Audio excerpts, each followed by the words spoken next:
The Bengali টিউশনে তোমাদের সকলকে স্বাগত। আমি শুভময়।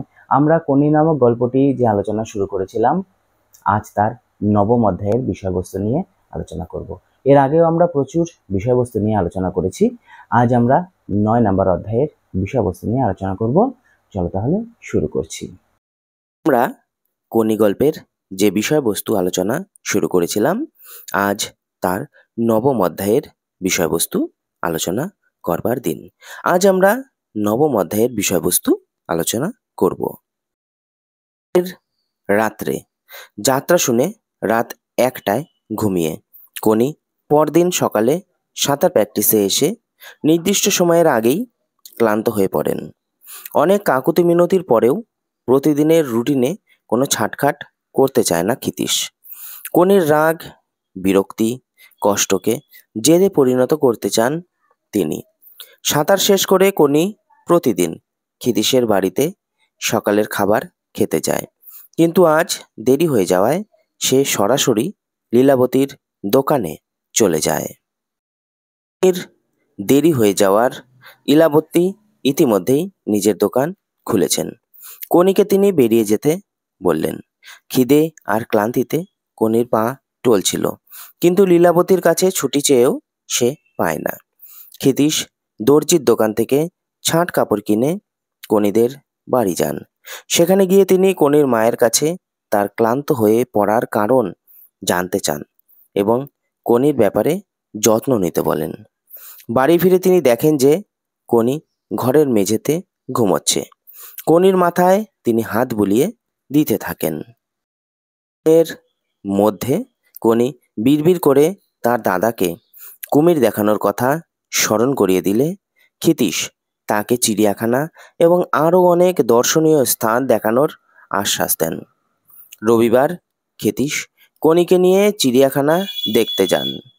সেখানে স্কুল ছাত্রীদের একটা দলের কাছে কোনি খাবার জল চাইতে গেলে অপমানিত হয়ে ফিরে আসে।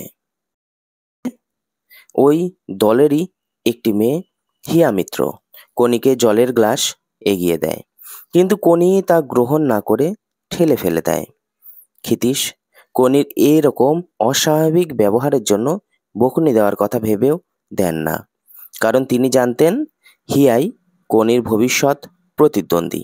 তাই হিয়ার প্রতি এই হিংস্র আক্রোশ সময় মতো হিয়াকে সাঁতার প্রতিযোগিতায় হারানোর মনোবলে পরিণত করা যাবে। দেখো, খিদ্দা খিদ্দা আমায় এবেলা ছেড়ে দাও। বক্তাকে কখন সে কথা বলেছিল? এই উক্তির পরিপ্রেক্ষিতে খিদ্দার আচরণ কেমন ছিল? মতিনন্দীর লেখা কোনি উপন্যাসের নবম অধ্যায়ে কোনি ক্ষিতীশকে উদ্দেশ্য করে প্রশ্নোদ্ধৃত উক্তিটি করেছিল। বক্তার কথা বলার সময় আগের দিন যাত্রা দেখে বেশি রাত্রে ঘুমোতে যাওয়ায় কোনির শরীর ছিল ক্লান্ত, তাই অন্য দিনের মতো সে অনুশীলন করতে পারছিল না। সে কারণে ক্লান্ত কোনি ক্ষিতীশকে ওই অনুরোধ করেছিল। উক্তির পরিপ্রেক্ষিতে খিদ্দার আচরণ।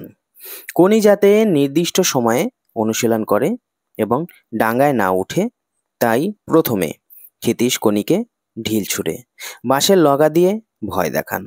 কোনি ছুটি পাওয়ার জন্য কাতর আবেদন করা সত্ত্বেও ক্ষিতীশ রাজি হন না। রুটিন অনুযায়ী প্র্যাকটিসের আগে তিনি যে কিছুতেই কোনিকে উঠতে দেবেন না তা তিনি প্রতি পদে পদে তাকে স্পষ্ট ভাষায় জানিয়ে দেন। ক্ষিতীশ কোনিকে বলেন যে কেবল অনুশীলনই মানুষের ক্ষমতা বাড়িয়ে দেয়। শরীরের যন্ত্রণাটাকে জেদে পরিণত করতে পারলে তবেই সাফল্য আসবে।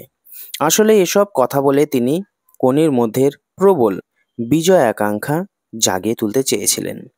তাই এ সকল কথা বলে কোনিকে উৎসাহিত করে তিনি অন্যদিনের মতো রুটিন সম্পূর্ণ করে তবে ছুটি দিতে চেয়েছিলেন। প্রশ্ন দেখো, মানুষের ক্ষমতার সীমা নেই রে, ওরে পাগলা বলছে বলুক। খিদ্দার এই বক্তব্য কোনির জীবনের ক্ষেত্রে কতখানি সত্য হয়ে উঠেছে তা আলোচনা করো। উত্তর দেখো, বক্তব্যের সত্যতা। Where there is a will there is a way. Arunima Sinha পঙ্গু হয়ে পৃথিবীর সর্বোচ্চ শৃঙ্গে চড়েছেন। প্রতিবন্ধী মসিদুর রহমান বৈদ্য জিব্রাল্টার প্রণালী পার হয়েছেন। বোবা, কালা, অন্ধ হয়েও বিখ্যাত লেখিকা হয়েছেন হেলেন কেলার। একটি পা হারিয়েও প্রতিষ্ঠিত নৃত্যশিল্পী হয়েছেন সুধা চন্দ্রন। কাজেই ইচ্ছাশক্তি আসল। জাত প্রশিক্ষক ক্ষিতীশ কনিকে সেই মন্ত্রেই দীক্ষিত করতে চেয়েছেন। কনি বস্তির মেয়ে, তাদের পরিবারে নুন আনতে পান্তা ফুরোয় অবস্থা। গঙ্গায় স্নান করতে গিয়ে ক্ষিতীশ তাকে প্রথমে দেখেন। সেখানেই তিনি তার নাছোড় মনোভাবের পরিচয় পান।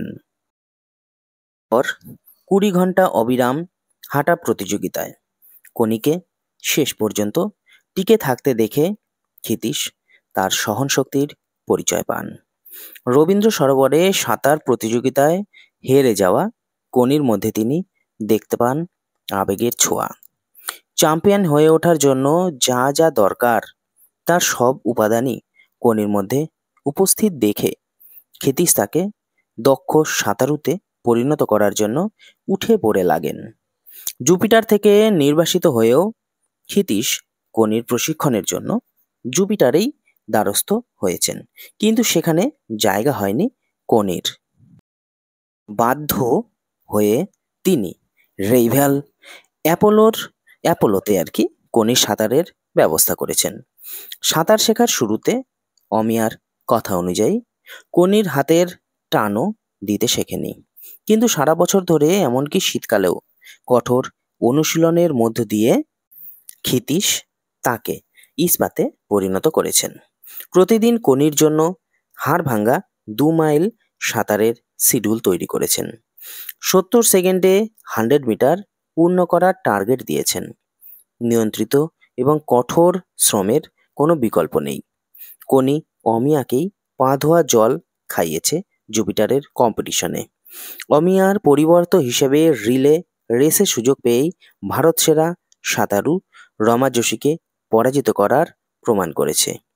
I am the owner of the sphere of the 7 star and the solar year.